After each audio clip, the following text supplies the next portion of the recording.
I'm so excited. Today we are going to make the best soap I've ever made. I did a test batch. Look at this.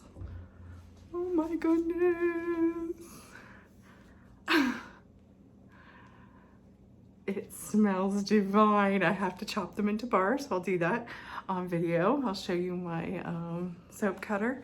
And I'm so excited to do this. This is, okay, so for Sweet Cheeks. Our product line collections will all have cheeky names. So this one is Think of Austin Powers. Oh, behave. How cute is that?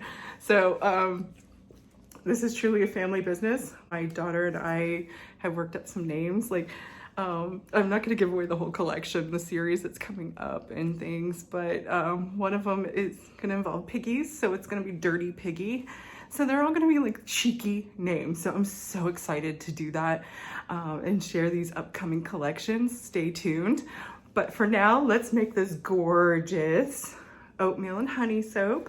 And it's using Brambleberry. One of my favorite scent suppliers is Brambleberry. Oatmeal milk and honey, my all-time favorite scent with them. The other one is Cocoa Butter Cashmere. So many wonderful scents. This one, I'm gonna melt them this time. I'm just gonna blend them room temperature because my lye's already cooled. I already batched the lye before in one of these Dollar Tree containers. That's what I use to batch my lye. So what we're gonna do is use our stick blender to blend our oils. We're going to go ahead and then add our lye and then our fragrance oil. And then what we're going to do is split it out into two other containers and mix in colorants. So let's go ahead and get started. When you're using a stick blender, put the stick blender in before you turn it on. We're gonna just pulsate it. I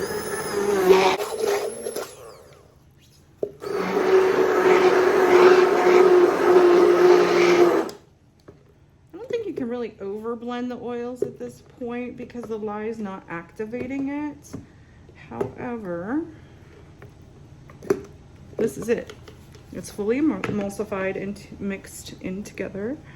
And I'm going to take the stick blender out, scrape it off, get all those good oils. At this point, we are no longer going to stick blend, just so we don't have any fast movement after we add the lye and the fragrance oils. And add our lye water in. The strainer is just to catch any that pieces of lye that may not have fully went in, and you just push it in with your glove, you're good to go. I just don't want any chunks in there. Then you get rivers and lye issues, and then your pH is off. You want to make sure you prevent that. And then our oatmeal milk and honey fragrance oil, we're going to hand blend. It is so creamy and smooth. I love it, love it, love it. One for a titanium dioxide blend. Okay. Side.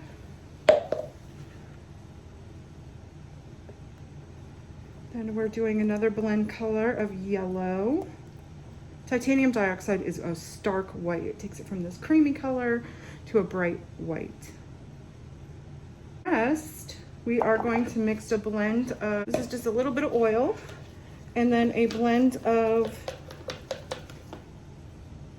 Nurture Soap Gold Brazilian Clay and colloidal oats. It's a nice caramel color. It's real pretty. Blending these up. Do we want a story time? So I've had this congestion for a little while now. And okay, so a few weeks ago, I had this trip planned to go back home to, in Arizona, visit my family in Pennsylvania in the country, and had all these plans made. My sister, who is a school teacher, God love her, I don't know how she has the patience, but you know, what she was dealing with wasn't more than allergies at the time, and we hugged at the airport, and by day 3, I felt it.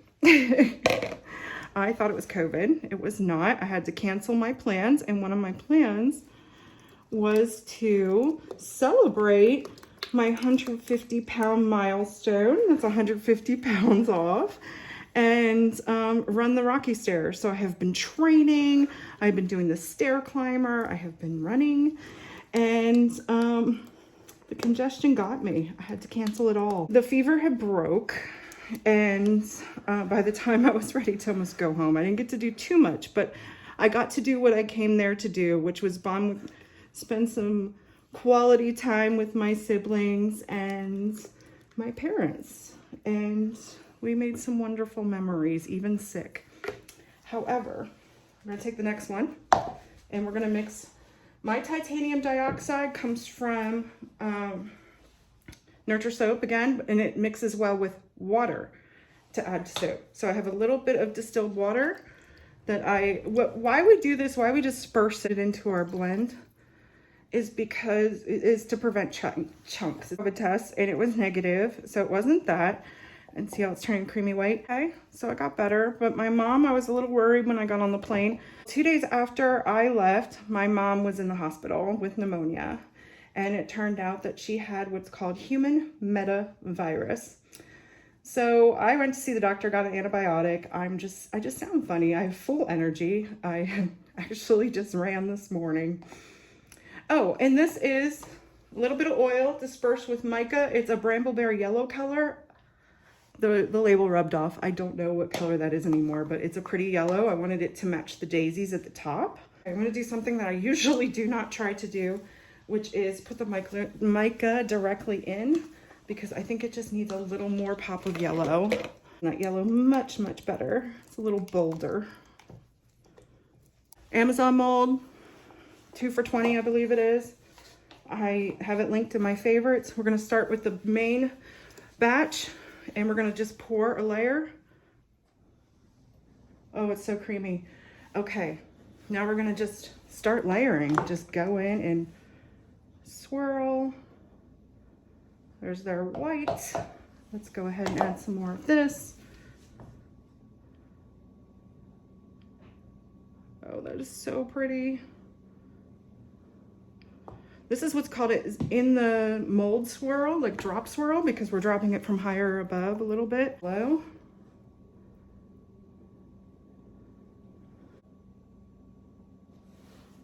My mom, they had to have her on oxygen and stuff, but by the second day she was good. They sent her home with no oxygen. Praise the Lord. She's doing wonderful. She's back to work. My mom still works. She's 76 and still works. Yeah. Anyway, okay, I want this to settle a little bit. I'm gonna clink it down. Just be very careful you don't have a splash. And what I'm gonna do is pour that into this little square mold that I have. I use these for sample bars. Throw the extra batch in there and have sample bars. Top is actually a lot of tiny little molds from Temu that I used Valona Melt and Pour soap. Lay them out on these Dollar Tree cooking sheets with some parchment paper and kind of just map it out how I want it to look. Although I end up changing it by the time I like place it on the soap. I let my creativity run wild. Oh, we look good. Okay, so we're just gonna lay these little pieces down. This, I just used titanium dioxide and white melt and pour soap, so we have honeycomb pieces. I had to sniff off a little end that had a jewelry, so it was a jewelry mold. You can get creative with this stuff. I will probably do another video of just doing soap embeds, collections, and all kinds of fun stuff to share. And I mastered my bath bomb recipe. It is divine. I know I had some mess ups on the other video, but no, I went back and did more. It's amazing. So I'm just laying all the honeycombs out first, just pressing these down in enough so that they'll stay on top of the bar. I love to see an idea come together that I had planned in my head. And I saw these molds on Temu and I was like, I know exactly what I want to do. I'm just gonna go ahead and lay down the daisies. Now, if they are layered on top of the other one, on the top of the honeycomb, you can dab some soap and just kind of use it like a glue. These bees are so adorable. And if I find after I cut the bars that they don't have enough bees on one or something, I can always dab a little melt and pour, heat it up, and just adhere some more of these little embeds on. So sometimes there just aren't any more places to put any more embeds. Okay, so we're gonna come back. I'm gonna let this harden up a bit, and then we're gonna top it with a honey drizzle. Okay, so it's hardened enough. I already filled the leftovers for sample bars. And what I did was I took honey melt and pour soap and microwaved it in 30-second bursts and stirred in some Mystic Gold by Nurture Soap. It's Super Sparkle Rose Gold by Crafter's Choice. About 2 of those. So it's really sparkly. We're gonna take a pipette. These little guys, you can pick these up at Hobby Lobby or any craft store in the soaper section. And we're just gonna do a drizzle all over the place to look like real honey. I just want it to look like natural, like globs of honey, but still kind of evenly dispersed. I want each bar to have that honey topper. So we're gonna let this sit for 48 hours, but I do have to go ahead and cut my test batch, which was done the same exact way. This is my soap cutter. This is from Nurture Soap. It is the mini bar cutter. They're 1-inch bar, and they're guitar strings. Pretty cool, huh? Line her up.